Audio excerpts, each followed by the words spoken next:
Selamat pagi, selamat berkarya. Sekarang pelajaran kita adalah produk kreatif. Di dalam produk kreatif itu harus menghasilkan sebuah benda sesuai dengan judul masing-masing. Sebelumnya kita sudah membuat judul, kemudian sudah membuatkan proposalnya. Hari ini coba kita lihat dulu hasil daripada kerja teman-teman. Selamat siang, nama saya Steven Immanuel Benaya Pardede. Saya dari kelas 12 TKJ3 dan saya bersekolah di SMK Telkom 1 Medan. Pada video kali ini saya akan membuat produk kreatif berupa alat pendeteksi api secara otomatis. Adapun alat dan bahan yang diperlukan sebagai berikut. 1. Microcontroller. Di sini saya menggunakan microcontroller dengan jenis Arduino Uno R3. Selanjutnya sensor api atau flame sensor. Sensor ini berfungsi untuk memberi tanda apakah ada api yang ada di sekitar alat.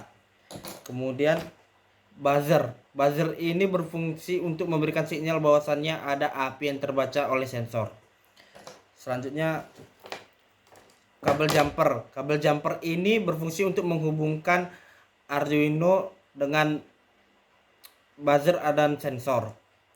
Kemudian kabel data.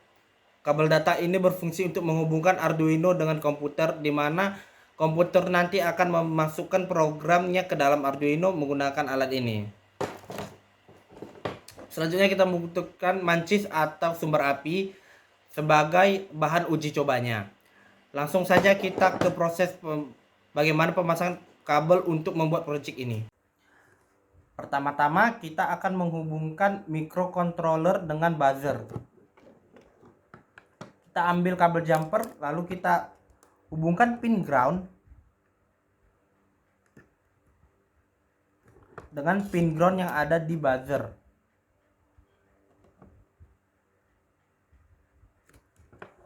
Kemudian kita hubungkan pin digital nomor 12 yang ada di microcontroller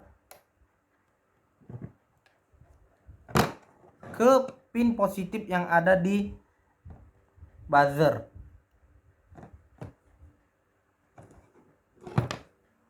Lalu kita akan menghubungkan sensor dengan microcontroller. Kita ambil kabel jumper, lalu kita hubungkan pin ground power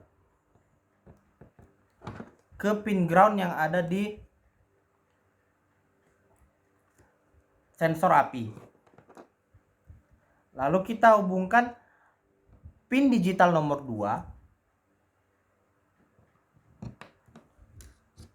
ke pin digital output yang ada di sensor. Lalu kita hubungkan pin power 5 volt ke pin VCC yang ada di sensor.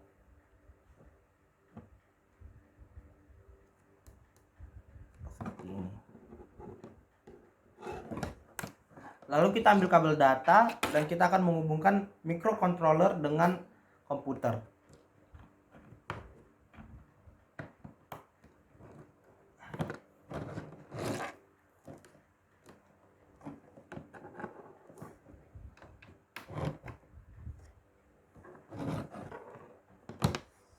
Lalu kita akan program microcontrollernya.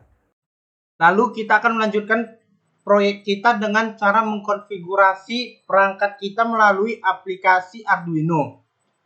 Untuk menghemat waktu, saya telah membuat skripnya di Notepad. Lalu kita akan mengkopinya saja.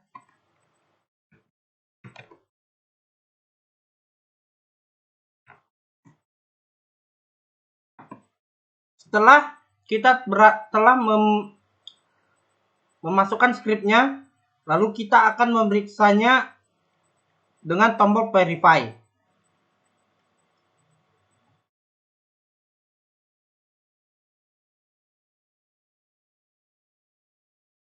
Ya, konfigurasi kita telah benar. Lalu kita akan memasukkan board kita mencocokkan board kita dengan board yang ada di aplikasi Arduino. Karena kita menggunakan Arduino Uno, board kita pilih Arduino Uno. Lalu portnya kita masukkan apa yang ada di serial port ini, COM10. Lalu kita tinggal menguploadnya.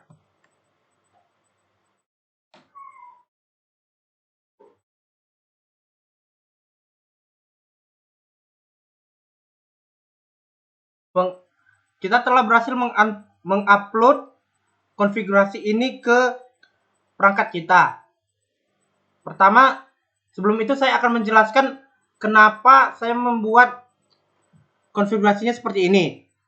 Di sini pin sensor angka 2 maksudnya adalah pin sensor kita berada di pin digital angka nomor 2 di perangkat kita. Lalu begitu juga dengan pin buzzer yang telah kita sambungkan menggunakan kabel di pin nomor 12.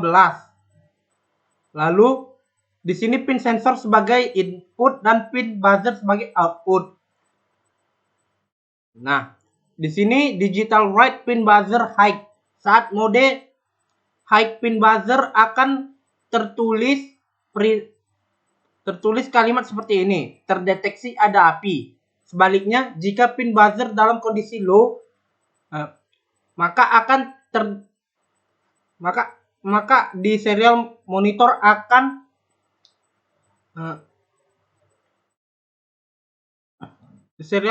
akan tertulis tidak ada api. Beginilah tampilannya.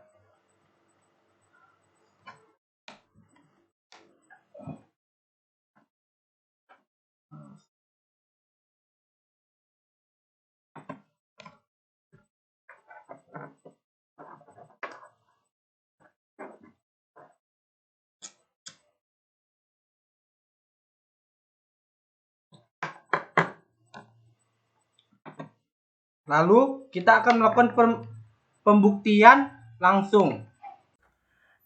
Langsung saja kita akan melakukan pengujiannya. Kita akan mendekatkan sensor api ini dengan sumber api. Proyek ini dikatakan berhasil jikalau sensor dapat membaca adanya api dan buzzer berbunyi. Ya, proyek ini berhasil. Tujuan dari proyek ini adalah agar kita dapat tahu sumber api lebih cepat jikalau terjadi kebakaran. Dan itulah proyek dari saya, Steven Immanuel Benaya Pardede, kelas 12 TKJ 3 dari SMK Telkom 1 Medan. Sekian dan terima kasih.